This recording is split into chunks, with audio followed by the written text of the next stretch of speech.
দেউচা পাচামিতে কেউ কোনো রকমের প্রচার করলে তা বিশ্বাস করবেন না এবং তা ছড়াবেন না।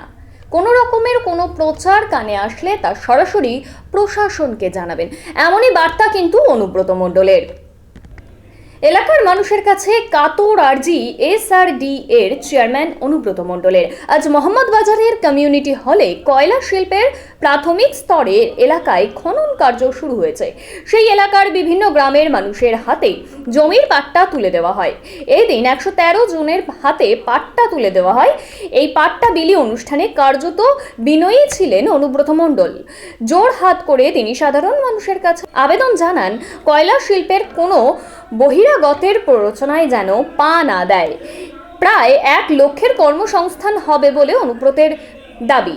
তবে পরে সংবাদ মাধ্যমের করা প্রশ্নের উত্তর অনুব্রত মণ্ডল দাবি করেন যে বাইরে থেকে কোনো প্ররোচনা দেওয়া হলে তাতে কিছু যায় আসবে না, কারণ এলাকার মানুষ কাজ পাচ্ছেন, এলাকার উন্নয়ন হচ্ছে। বিনয়ী অনুব্রতের বার্তা এলাকার মানুষ কতটা গ্রহণ করেন সেদিকেই তাকিয়ে রয়েছে সব মহল। প্রসঙ্গত, কয়লা শিল্পের খনন প্রক্রিয়া শুরু হওয়ার সময় এলাকার মানুষের দাবি মেনে এলাকায় 4 জায়গায় ক্যাম্পে করে জমি জট কাটানোর চেষ্টা করছে প্রশাসন এবং সেই ক্যাম্পে আবেদনের ভিত্তিতে আজ 113 জনের হাতে পাট্টা তুলে দেওয়া হলো। আজকে কিছু কাগজের প্রমাণ ছিল, সেগুলো সব প্রশাসনের থেকে ঠিক করে আজকে 127 জনের দেওয়া হবে। যারা দূরের যারা আসতে পারেনি ওরা বিডিও সাহেবকে দায়িত্ব দেওয়া হবে, বুঝিয়ে যারা এখানে এসেছিল তাদের উদ্দেশ্যে কি বার্তা দিলেন? মানে কাউকে সুন্দরবনে না যেতে পারে 100 বার একটা ভালো শিল্প হচ্ছে, আসানসোল দুর্গাপুরকে ছাড়িয়ে যাবে। এখানে মানুষের বিরাট ব্যাপার, তারা লক্ষ লক্ষ ছেলে চাকরি, এটা নষ্ট করে দেওয়া হবে। সাংবাদিক বন্ধুরা সাপোর্ট করছেন, সবাইকে ধন্যবাদ। আজকে কিছু মানুষ এসেছিল, আপনার সাথে দেখা করলো, বাইরে থেকে এসেছিল, তারা এসে তাদের যারা জমি দাতা, হ্যাঁ মানুষের কি তাদের সঙ্গে কথা হবে। আমরা 65% নিয়েছি, 25% বাকি আছে, তাদের কাগজপত্র জমা দিতে বলে চেষ্টা করলে তাদেরও জমি বাকিটা নিয়ে বাইরে থেকে কি কোনো ইনকাম আছে? দেখুন, কে ইনকাম দিচ্ছে কে না দিচ্ছে আমাদের খোঁজ রাখা দরকার। মানুষ ভালো কাজে সবাই প্রশংসা রাজ্য সরকার তো বিষয় করছে উন্নয়নের কাজ। একটা বলছি, কোর এরিয়াতে যত গ্রাম পড়বে সব জায়গায় ক্যাম্প, আর আমরা ভিডিও অফিসে বলতে ডিএমরা ভিডিওরা আধিকারিক যারা আছে এখান থেকেই সব নবম পর্যায়ে দুয়ারে সরকার আমাদের যে পরিষেবাগুলো দেওয়ার বিষয় সেগুলি চলছে, কিন্তু আপনাদের এই দেউচা পাচামিতে রাজ্যের মাননীয় মুখ্যমন্ত্রীর নির্দেশে এবং ওনাদের পরামর্শে আমরা কিন্তু বিশেষ দুয়ারে শিবির প্রোগ্রাম আমাদের ওখানে করেছি।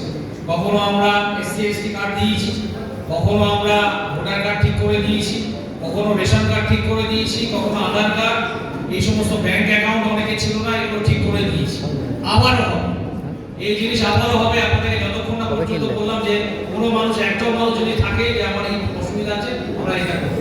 এখন আমি আহ্বান জানাবো আমাদের এসআরডি চেয়ারম্যান সাহেব, আমাদের সবার অভিভাবক শ্রী অনুব্রত মণ্ডল মহাশয়কে তিনি আপনাদের সাথে বক্তব্য পেশ করবেন।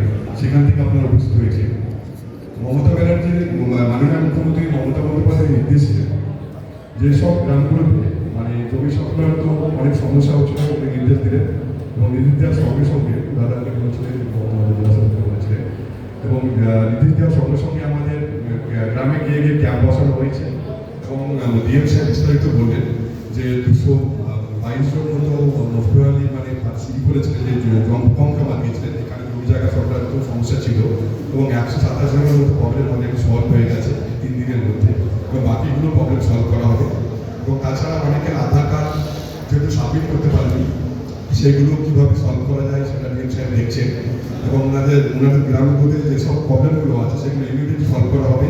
কিন্তু এই 4টি গ্রাম নয়, আশেপাশে যে দেওয়ানগঞ্জ, হরিশিনা এবং পার্শ্ববর্তী যে গ্রামগুলো আছে প্রত্যেক গ্রামে একই রকম ক্যাম্প করা হবে এবং ইমিডিয়েটলি যত তাড়াতাড়ি সম্ভব জমি সংক্রান্ত যেসব ব্যাপারগুলো আছে ইমিডিয়েটলি ঠিক করা হবে।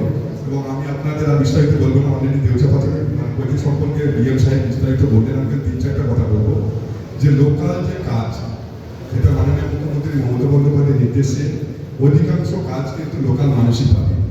সেকেন্ড যেটা হচ্ছে, অনেকের মধ্যে কনফিউশন হচ্ছে যে ওপেন কাস্ট মাইনিং কয়লা হবে না গ্রাউন্ড হবে। এখন অব্দি যে সিদ্ধান্ত হয়েছে মানুষ উচ্ছেদ হবে না এবং আন্ডারগ্রাউন্ড মাইনিং করারই দিকে আমরা মানে মাননীয় মুখ্যমন্ত্রী মমতা বন্দ্যোপাধ্যায়ের নির্দেশে আগাচ্ছি আমরা। কোনো মানুষ উচ্ছেদ হবে না, কোনো মানুষের কোনো ক্ষতি হবে না। বাইরে থেকে হয়তো অনেক কিছু অনেকে বলার চেষ্টা করবে, আপনাদেরকে একদম পরিষ্কার করে বলে দিচ্ছি এবং মাননীয় মুখ্যমন্ত্রী মমতা বন্দ্যোপাধ্যায়ের নির্দেশে যেটা ঠিক করা হয়েছে, কোনো মানুষ উচ্ছেদ হবে না এবং লোকাল কাজ লোকাল মানুষই পাবে। এবং আপনারা সবাই যে দীর্ঘদিন ধরে পাশে আছে, এই প্রজেক্টের পক্ষে আছে, তার জন্য আপনাদেরকে আমি আবার একবার ধন্যবাদ জানাচ্ছি। আপনারা সব ভালো থাকবেন, সুস্থ থাকবেন, এই বলে বক্তব্য শেষ করছি। জয় জওয়ান।